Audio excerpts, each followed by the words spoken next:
मैं समाज से कहूंगा, अपने शेड्यूल कास्ट शेड्यूल ट्राइब के हर भाई से, कि वो एक दूसरे पे टिप्पणी ना करें,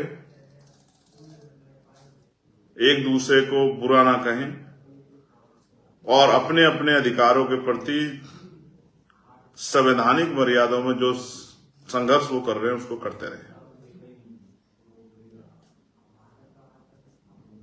दूसरा, आजाद समाज पार्टी, भीम आर्मी सरकार के षड्यंत्र को समझती है, सरकार की चालों को, साजिशों को समझती है और भविष्य में कुछ ऐसा ना हो जाए उसको भी ध्यान में रख के सचेत है। इसलिए आजाद समाज पार्टी निजी क्षेत्रों में आरक्षण की व्यवस्था की जाए और इसके लिए सरकार को झुकाने का काम, सरकार को मजबूर करने का काम किया जाए और आरक्षण की सीमा बढ़ाई जाए। जिन भाइयों तक नहीं पहुंचा उनको 10% आरक्षण की सीमा बढ़ा के 15% से अतिरिक्त 10% आरक्षण की व्यवस्था उन जातियों के लिए की जाए। ऐसी जो है हमारी सोच है और उसके लिए 11 सितंबर को हम लोग दिल्ली में एक ऐतिहासिक आंदोलन करेंगे। हमें भीम आर्मी आजाद समाज पार्टी की शक्ति पे समाज के बुद्धिजीवी वर्ग के, जो बुद्धिजीवी वर्ग की सोच आज मुझसे उम्मीद कर रहा है कि भाई चंद्रशेखर आजाद जो हमारा बेटा है वो हमारे अधिकारों के प्रति क्या सचेत है या नहीं है, या उसको फिक्र है या नहीं है। मैं उन सबसे भी कहना चाहता हूं कि जब तक मेरे शरीर में लहू का आखिरी कतरा है, ना तो मैं अपने भाइयों को लड़ने दूंगा और ना ही मैं इनके अधिकारों को दुश्मन की साजिशों का शिकार होने दूंगा। और जो भी आरक्षण के खिलाफ षड्यंत्र करने काम करेगा उसको दिन में तारे दिखाने काम हम लोग जो हैं वो करेंगे और एक बहुत ऐतिहासिक आंदोलन हम लोग 11 सितंबर को दिल्ली में करेंगे। ये खेल बहुत हो गया कि हम लोग 15% में लड़ते रहे।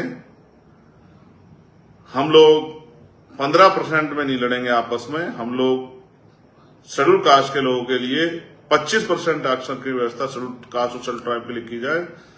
इसके लिए हम लोग संघर्ष करेंगे और अपने भाइयों को भी उनका हिस्सा दिलाकर रहेंगे। मैं आजाद समाज पार्टी, भीम आर्मी और अपने बहुजन समाज से, बुद्धिजीवी वर्ग से कहूंगा कि किसी भी तरह की टिप्पणी अपने भाइयों पर ना करें। कल हमारे भाइयों को जब सरकार का खेल उनकी समझ में आएगा तो उनको एहसास हो जाएगा कि सरकार उनके साथ किस तरह खेल रही थी, सरकार उनकी कितनी हितैषी है और सरकार उनसे वोट के अलावा कोई और मकसद रखती है नहीं रखती है। बहुत सारे लोगों को इतनी बार मौका मिला, फिर भी आज हम इस हालात में क्यों, इसका जिम्मेदार कौन है? नौकरियां इस देश में 2% हैं, जिनमें से 1% करीब निजीकरण की भेंट चढ़ गई हैं। बहुत सा बड़ा सेक्टर प्राइवेट हो गया और बहुत सारे बैंक अभी प्राइवेट सेक्टर में करने के लिए उनको मर्ज करने की तैयारी कर दी। बहुत सारे स्कूल बंद हो रहे हैं। आने वाले समय में कोई कहीं किसी डिपार्टमेंट में सरकारी नौकरी बचेगी, सब सेक्टर प्राइवेट हो जाएगा। तब आपके बच्चे क्या करेंगे, मुझे इस बात की भी चिंता है।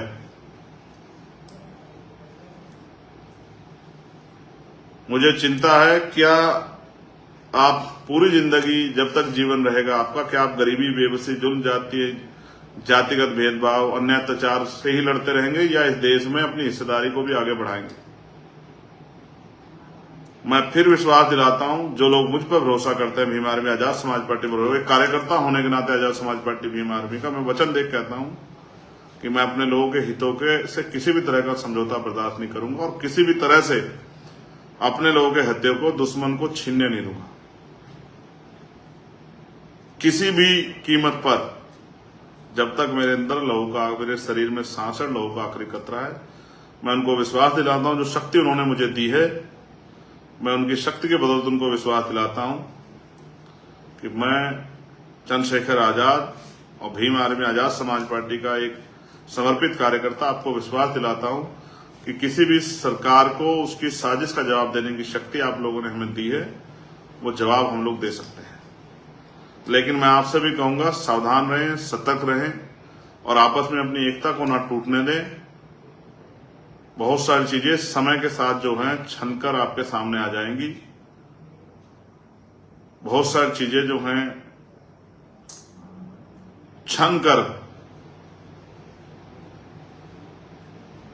स्पष्ट रूप से आपके सामने आएंगी, तब आपको एहसास हो जाएगा। मैं आप सबका धन्यवाद देता हूं कि आपने मुझे सुना। इसलिए मैं आपका आभारी हूं, मगर मेरा विश्वास है कि आप वर्तमान हालात, दुश्मनों की साजिश और आज की स्थिति में किस तरह से समाज को साथ लेकर चलना, इन फैसलों को मेरे समझेंगे। मैं बहुजन समाज का सच्चा सिपाही हूं, इसलिए मैं आपसे अपील कर रहा हूं, सावधान, सतर्क रहें और जिम्मेदारी से संवैधानिक मर्यादाओं का पालन करते हुए अपनी बात को रखें, अपने आंदोलन को चलाएं। किसी जाति धर्म पर टिप्पणी ना करें, किसी को बुरा ना कहें, अपने संवैधानिक संघर्ष को जारी रखें। और बाकी बात मैंने आपको कहा, जो सरकारें हमारी एकता तोड़ के हमें कमजोर करना चाहती है, उनसे हम सीधे सीधे जो संघर्ष है वो अपनी शक्ति के बल पे 11 सितंबर को दिल्ली में उनको जवाब देंगे और उनके इस झूठ को कि पोल को भी खोलने का काम करेंगे। हम पे बहुत सारे उस तरह के एविडेंस उनके प्रति हैं कि वो किस तरह की मंशा और किस तरह की इच्छा हमारे लोगों से रखते हैं, क्या वो हमारे लोग छुआछूत भेदभाव करते नहीं करते हैं, और वो हम लोगों के कितने हितैषी। उन्हें आप सभी का धन्यवाद। लेकिन मैं समाज से अपील करूंगा कि वो निराश ना हो, कमजोर ना पड़े, मन में कोई परेशानी ना रखें।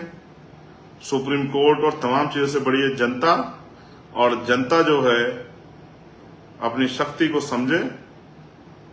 जिस तरह से हमने पहले भी, चाहे 2 अप्रैल को अपनी एकता से, चाहे दिल्ली में गुरु घर के आंदोलन में अपनी एकता से दुश्मनों को मुंह तोड़ जवाब दिया है, उसी तरह से हम सरकार के इन षड्यंत्रों का भी सामना करेंगे। इस बात का मैं आपको विश्वास दिलाता हूं। बहुत बहुत धन्यवाद। अब हम पैरों की तरफ नहीं, आसमान की तरफ देखेंगे और 85% बहुजन समाज के लोगों को उनकी संख्या के आधार पर उनके अधिकार कैसे मिले, इस बात के लिए संघर्ष करने के लिए तैयार होंगे। इन्हीं सब बातों के साथ आप सभी के लिए मंगल कामनाएं। जय भीम, जय भारत, जय संविधान, जय मंडल, जय जोहार। आप सभी के लिए मंगल कामनाएं और आप सभी के लिए जो है मेरा प्यार और सहयोग। धन्यवाद।